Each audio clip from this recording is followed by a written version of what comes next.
এবং যারা ফুটপাতে ব্যবসা করছে তাদেরকে, পাশাপাশি গাড়ি চালক, টোটো চালকদের আগামীকাল থেকে কী কী পদক্ষেপ নিচ্ছেন? আমি এখানে যারা ফুটপাতে দোকান দিচ্ছে সবাইকে আমি আজকে রিকোয়েস্ট করে বললাম কালকে থেকে যেন এখানে দোকান না দেয়, এবং ওদেরকে সতর্ক করে দিলাম যে কালকে দোকান দিলে পরে আমরা সেই দোকানদারকে আমরা নিয়ে যাব, এবং সে কার কৈফত থানায় গিয়ে তারা দেবে। আমি বড় বউর সঙ্গে কথা বলছি যে এইসব ব্যাপার নিয়ে, তিনি বলছে ঠিক আছে, পদক্ষেপ নিতে হবে।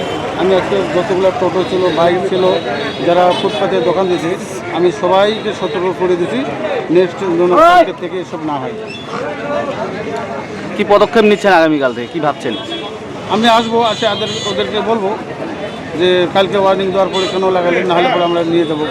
হ্যাঁ। কুচবিহার জেলা থেকে আবির সিংহের রিপোর্ট, R24 কলকাতা নিউজ। এরকম ইন্টারেস্টিং ভিডিও পেতে এখনই সাবস্ক্রাইব করুন এবং ফলো করুন R24 কলকাতা নিউজকে। নমস্কার।